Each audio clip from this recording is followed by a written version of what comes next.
Ah, Lord Sangamabe. How lovely to see you.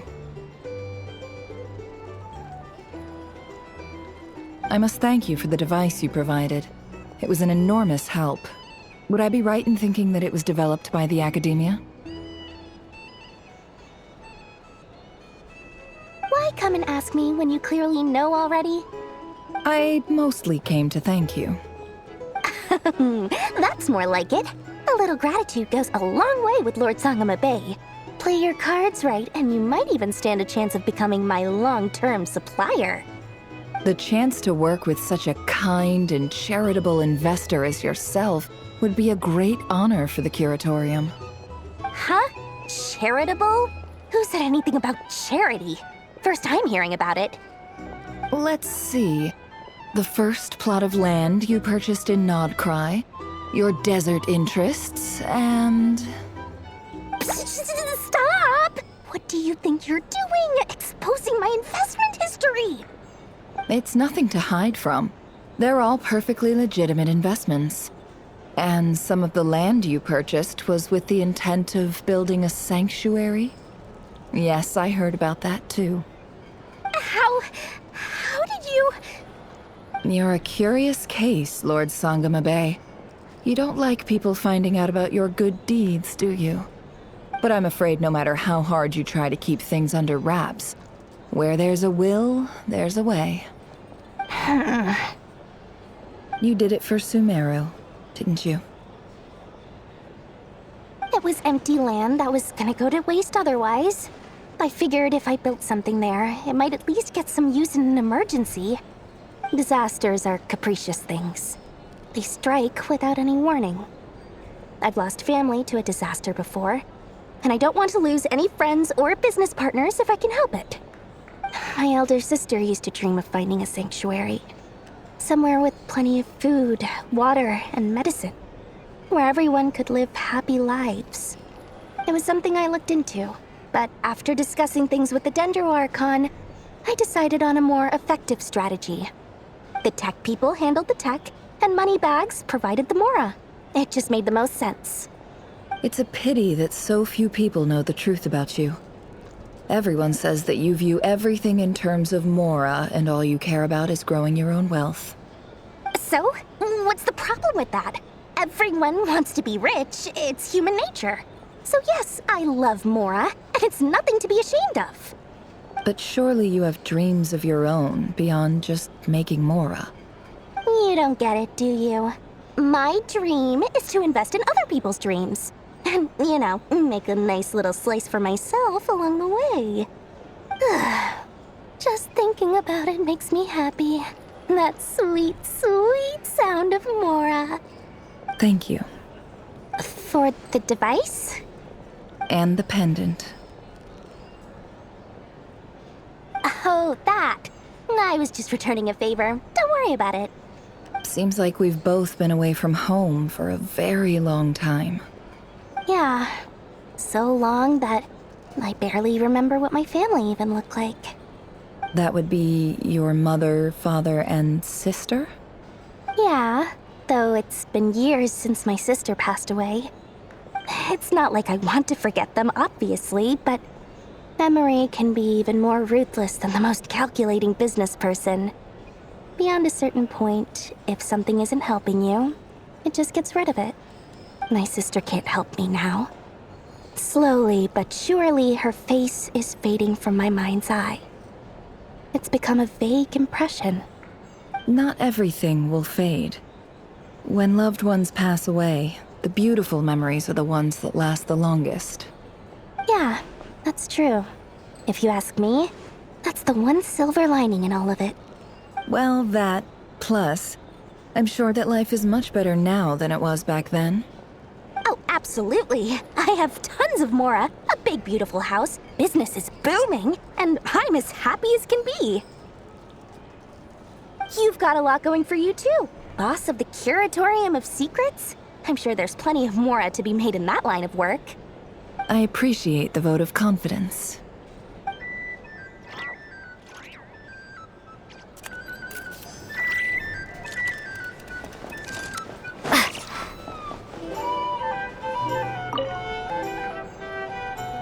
how have you been holding up?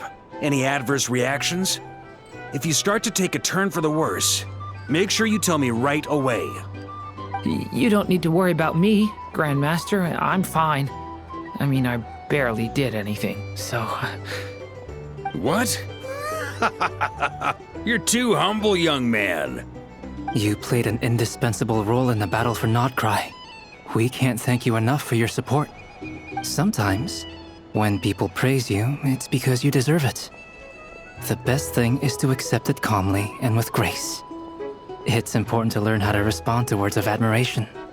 Let's do a quick demonstration. Albedo, that was an incredible feat of alchemy. The pressure was on, but you worked flawlessly at lightning speed to get the job done. Thank you. I can't take all the credit, though.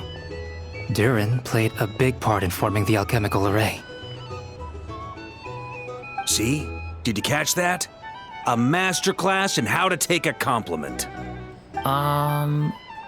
Okay, yeah. I did work pretty hard to help prepare for the battle. No point denying that. Hey, you guys! Hey, look who's bounced back. Looking good, traveler. Seems like you've recovered. You won't need to take any more medication. Can I get you a drink? Huh? You know how to order at a bar now? You've sure learned a lot recently. Handling a drinks order is ridiculously simple compared to alchemy. Don't worry, I'll blend into society yet. Paimon believes it. You're clearly a fast learner, just like your brother. To be totally honest, though, Paimon didn't quite follow all the details when you first explained the plan to us. Don't worry, that's completely understandable. Unless you're a student of alchemy, it's hard to grasp the principle and how the process works. To put it in the simplest terms, we saw how our enemy stole the power of Kuvaki. And that gave us the idea of stealing his power to turn it against him. When facing an enemy you have no hope of defeating, it's best not to engage them in battle. So, instead of looking for a way to overpower him, we decided to help Columbina get strong enough to at least stand up to him in a fight. For this to work, we had to analyze his modes of attack, confirm who his main target was, and make sure that he wouldn't go beyond the range of the alchemical array. For added security, we prepared a total of 4 arrays. But to mitigate the impact of the battle, we identified one location in particular as the ideal spot, which is where the confrontation took place. The alchemical array absorbed his abyssal power. Then Durin processed it to render it usable by Columbina. That power enabled her to do what would otherwise have been nigh on impossible. What surprised me was that Dainsleif actually agreed to join us. Given his history with Rerir, he had every right to sit this one out. But we're extremely grateful for the decision he made. It must have been a painful choice to make. But I'm sure that making a decision was far better for him than staying in limbo. Absolutely. He was torn between 2 paths, but in the end, he made his choice and stuck to it resolutely. He doesn't strike me as the sort of person who'd stay trapped in limbo for long. Anyway, however you cut it, everyone gave a stellar performance. And now, it's time to kick back and celebrate.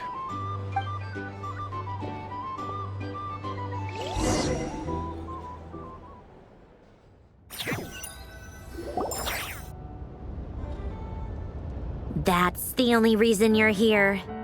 Yes. I've thought a lot about it. And I've realized that you, me, and Arlecchino should be friends. I think this is very important. So I felt I had to come and tell you. Well, this is a new one. I'm so moved. I can't even hold my teacup.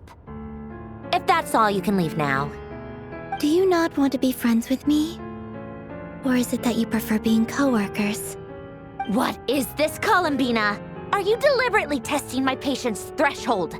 Right now, my politeness module is active. But if you say another word, I swear I'll shut it down. If your politeness module was active, wouldn't you say the word please at some point? Polonia, Please see Lady Columbina to the door. Will you still invite me to your next tea party? What? Yes, I think you will.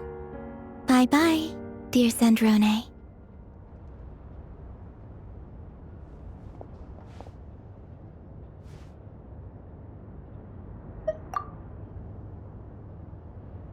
Last time the Wild Hunt escorted you out.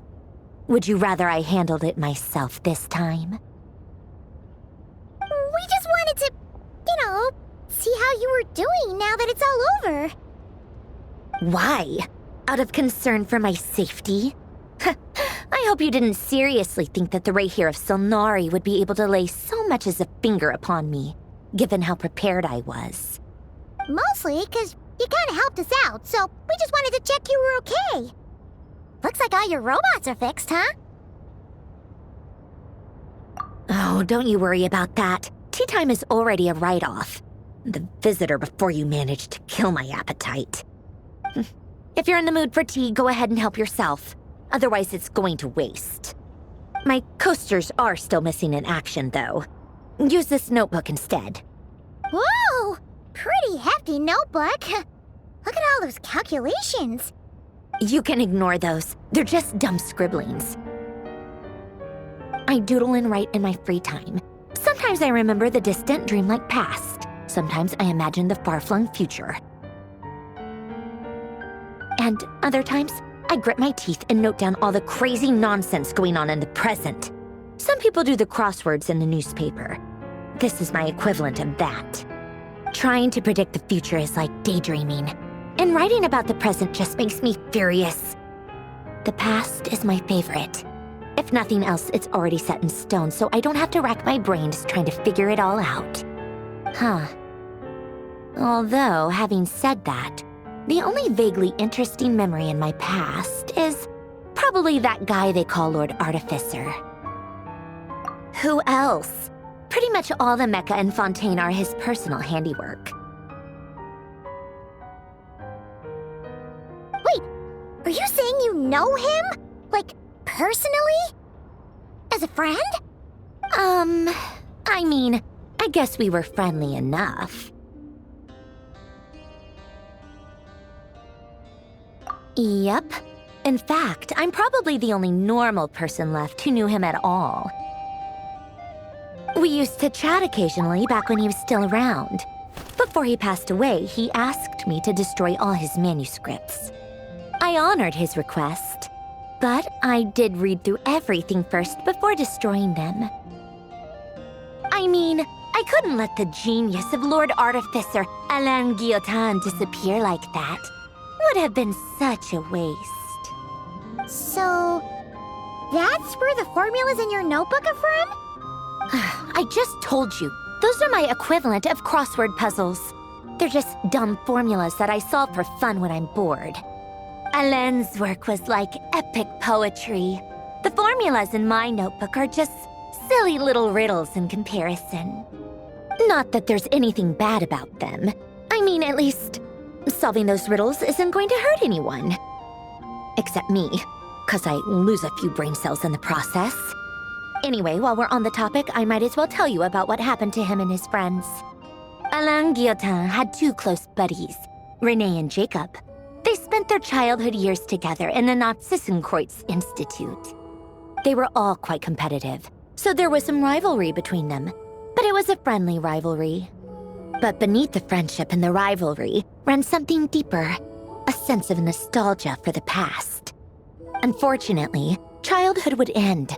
The prophecy would come true, the apocalypse would arrive, and the future would never be. A mad dream that would normally only capture the minds of lunatics began to take root in their hearts. A dream of saving the world. And if Renee and Alain had been people of lesser wits, that dream would probably have ended up as something for them to joke about in their older years. But alas, they were some of the sharpest minds around. They nurtured that dream with the full power of their intellect, and it grew into something that ate away at their souls. The first of them to fall under its spell was Renee.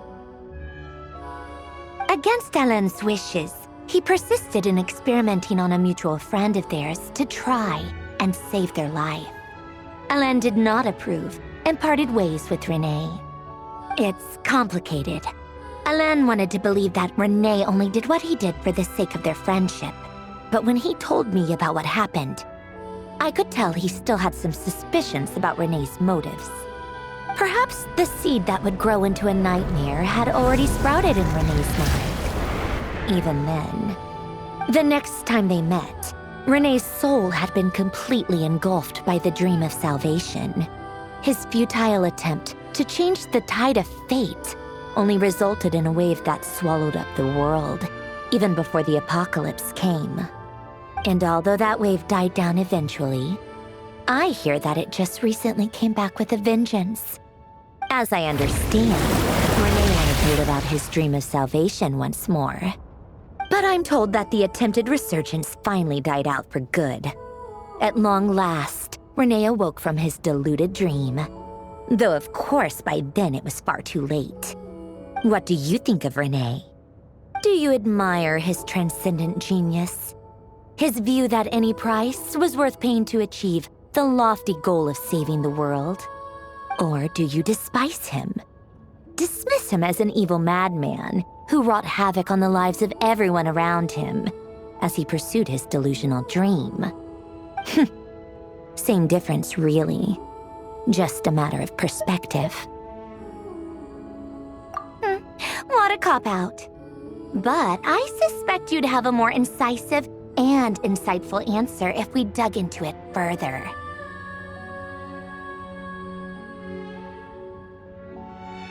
I don't like fanatics who give up their whole lives for their ideology. Nor do I like fools who let their delusions take control. Maybe I could understand if Renee had just been an ordinary person. But he had a sage-like intellect. And still managed to get himself lost in the labyrinth of his own desires. Anyway, that's enough about Renee. Now, moving on to Alain Guillotin, the Lord Artificer. He managed to put a stop to the first storm whipped up by Renee.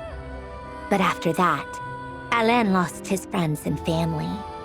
To his credit, I suppose, the loss of his family and friends was purely a tragic accident. It's not like Alain sacrificed them for his cause or anything. After that, the only thing supporting his work was the same dream that had dragged his closest friend down to the abyss.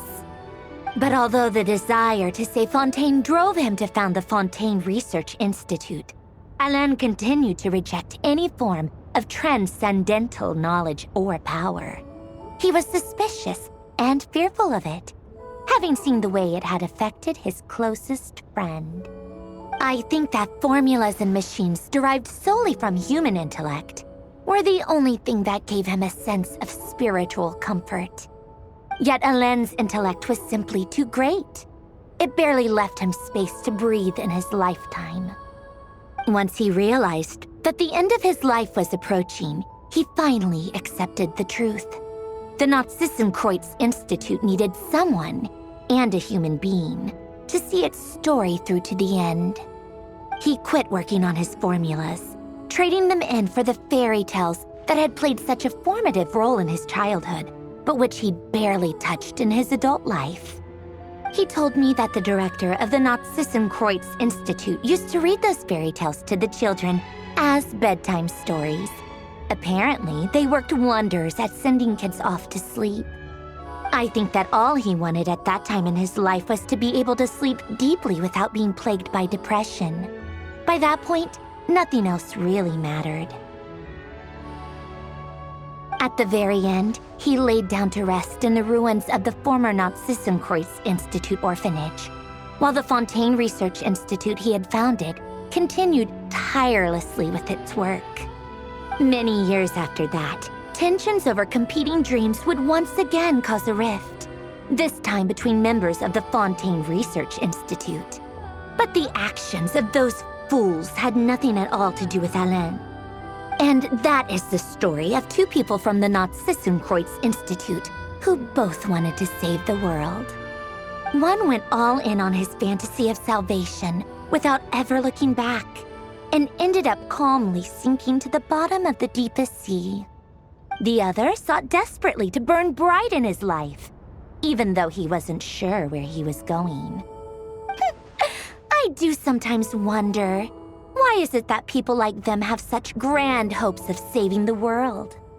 Even the grandest tree starts as a tiny seed. So perhaps, for each of them, their mission to save the world began with a very simple desire: to save themselves. They were young children with friends and family who mattered to them, desires to explore the meaning of life, ambitions to have a successful career. They didn't want to see all of that taken away in one fell swoop. Or maybe they just wanted to find something to anchor themselves within the chaos, to stop them getting quietly swept away by the storms of life. But instead, the search for their own salvation took them down the rocky road laid out by fate. Do you think the desire to save oneself is enough of a justification to try and save the world? The way you said that sounded just like Alain. I asked him the same question back when he was in his prime, putting all of his energy into his work. He gave the exact same answer as you did. No elaboration, just a quick short answer before getting right back to his work. He was always that way. All right, tea time's over. I owe Arlecchino a favor for telling me these stories. I'll have to bring a whole sack of gifts the next time I visit the House of the Hearth. I'm gonna go tinker with Polonia now. You guys can do whatever you want, as long as it doesn't involve interrupting me. Polonia, exit hibernation mode. Begin diagnostics.